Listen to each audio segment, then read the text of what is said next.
Thank you, 2025, for every single moment, for the struggles that tested me, the problems that taught me, the tears I shed, and the happiness that lifted me up. I won't forget any of it, because every piece of you helped shape who I am today.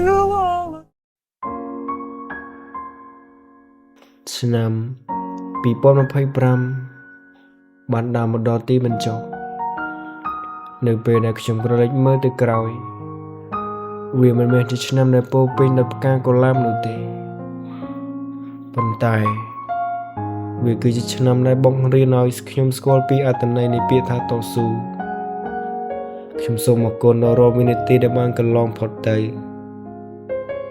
ទោះបីជាវានាំមកនូវភាពរីករាយត្រឹមមួយឆាយឬភាពជឿចាប់ដែលអូសបន្លាយក៏ដោយអរគុណដល់បញ្ហានិងការតស៊ូ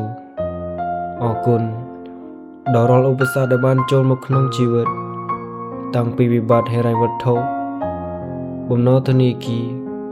រហូតដល់ការខំបំណងក្នុងក្តីសម័យដែលចង់ទៅកាន់ទឹកដីកូរ៉េម្ដងទៀតបើគ្មានការបរាជ័យទាំងអស់នោះទេខ្ញុំប្រហែលជាមិនអាចដឹងថាខ្លួនឯងមានកម្លាំងចិត្តរឹងមាំប៉ុណ្ណានោះដែរអរគុណដល់ខ្លួនឯងអ្វីដែលសំខាន់បំផុតគឺអរគុណដល់ខ្លួនឯងអរគុណដែលមិនបោះបង់ទោះបីជាត្រូវយល់ម្នាក់ឯងក្នុងភាពស្ងប់ស្ងាត់អរគុណដែលបានរកឃើញអត្តសញ្ញាណពិតដែលធ្វើឲ្យខ្ញុំរៀនរស់ក្នុងភាពឯការយមានតម្លៃលាហើយ2025ខ្ញុំនឹងទុកចោលនៅរាល់ការបន្តខ្លួនឯងនិងភាពសោកសៅនៅទីនេះខ្ញុំនឹងយកទៅជាមួយត្រឹមតែមេរៀននិងភាពរឹងមាំប៉ុណ្ណោះឆ្នាំ2025គឺជាឆ្នាំដែលបេះដូងខ្ញុំប្រេះស្រាំប៉ុន្តែស្មារតីខ្ញុំបែរជាមុតស្រួចខ្ញុំបាត់បង់ស្នេហាតែបានរកឃើញខ្លួនឯងខ្ញុំខ្វះខាតលុយកាក់តែបានរកឃើញតម្លៃនៃវិជ្ជាជីវៈខ្ញុំឈឺចាប់ពីគ្រួសារតែបានបដិញ្ញាចិត្តថានឹងសាងគ្រួសារថ្មីដែលល្អជាងមុនខ្ញុំបានដើរចេញពីឆ្នាំ2025ក្នុងនាមជាអ្នកឈ្នះដែលនៅសេសសល់ស្នាក់ស្នាមខ្ញុំលែងជាមនុស្សដែលទុនជ្រៃដូចដើមឆ្នាំទៀតហើយក្នុងឆ្នាំ2025ខ្ញុំបានឆ្លងកាត់បទពិសោធន៍មួយដែលអ្នកដទៃប្រហែលជាពិបាកនឹងយល់នោះគឺការដើរលេងកណ្ដាលវិបត្តិប្រសិនបើគេមើលពីខាងក្រៅ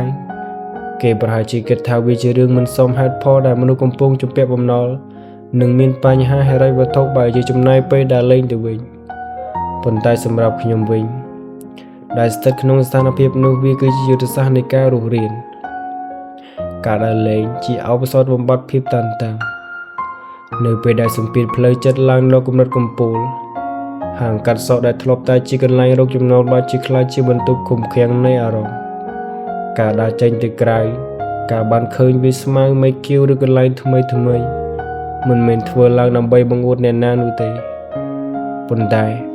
គឺដើម្បីទិញខ្យល់ដ៏ដង្ហើមឲ្យបេះដូងដែលកំពុងតែឈឺលក់វង្វេងនឹងទុក្ខសោកវាគឺជាការបំបត្តិភាពតានតឹងដែលបើមិនធ្វើទេខួរក្បាលខ្ញុំប្រហែលជាត្រូវផ្ទុះដោយសារតែការគិតច្រើនមិនខានទស្សនវិជ្ជានៃភាពទាល់ច្រកខ្ញុំមានប្រគំនិតមួយដ៏មុតស្រួចថាទោះបីជាខ្ញុំមិនទៅដើរលេងដើម្បីសន្សំលុយក៏លុយនោះនៅតែមិនគ្រប់គ្រាន់សម្រាប់ដោះស្រាយបំណុលដែរនេះគឺជាតថភាពនៃជីវិតនៅពេលដែលបញ្ហាវានៅពីមុខយើងធំពេករហូតដល់ការលះបង់បន្តិចបន្តួចមិនអាចជួយអ្វីបានខ្ញុំក៏ជ្រើសរើសយកការបន្ធូរអារម្មណ៍ជាងការច្របាច់កលខ្លួនឯងនៅក្នុងបន្ទុកងងឹតខ្ញុំយល់ថាបើហិរញ្ញវត្ថុដោះស្រាយមិនទាន់ចេញយ៉ាងហោចណាស់ក៏ត្រូវរក្សាស្មារតីឲ្យនៅល្អដែរការបណ្ដោយតាមព្រហ្មលិខិតបទពិសោធន៍នៃការបណ្ដោយខ្លួនតាមកលៈទេសៈក្នុងឆ្នាំ2025បានបង្ហាញពីភាពហត់នឿយនៃចិត្តពាក្យថាពេលណាពេលនឹងមិនមែនមានន័យថាខ្ជិលច្រអូសឡើយប៉ុន្តែវាមានន័យថាខ្ញុំបានព្យាយាមអស់ពីលទ្ធភាពហើយរហូតដល់លែងចង់តស៊ូប្រឆាំងនឹងរលកជីវិតការដើរលេងទាំងក្នុងចិត្តសៅហ្មងគឺជាការរៀនរស់នៅជាមួយភាពមិនច្បាស់លាស់មេរៀនដែលខ្ញុំទទួលបានពីការដើរលេងក្នុងឆ្នាំ2025ទោះបីជាវាធ្វើឲ្យខ្ញុំអស់ប្រាក់កាសបន្តិចខ្លះ ប៉ុន្តែវាបានជួយខ្ញុំមិនឈួតនឹងអាចបន្តដំណើរមកដល់ឆ្នាំ2026នេះបានវាបានបង្រៀនខ្ញុំថាលុយអាចរកមកវិញបានប៉ុន្តែសុខភាពផ្លូវចិត្តដែលបាក់បែកពិបាកនឹងជួសជុលណាស់ការរត់គេចពីបញ្ហាមួយរយៈមិនមែនជាការចោទចាញ់ទេប៉ុន្តែវាជាការដកថយដើម្បីយកកម្លាំងឥឡូវនេះក្នុងឆ្នាំ2026ខ្ញុំលែងត្រូវការដើរលេងដើម្បីរត់គេចទៀតហើយខ្ញុំនឹងដើរទៅមុខដើម្បីកសាងវិញម្ដងការរក្សាតុល្យភាពរវាងការងារការសន្សំចៃនិងសន្តិភាពផ្លូវចិត្តគឺជាសិល្បៈនៃការរស់នៅក្នុងឆ្នាំ2026នេះ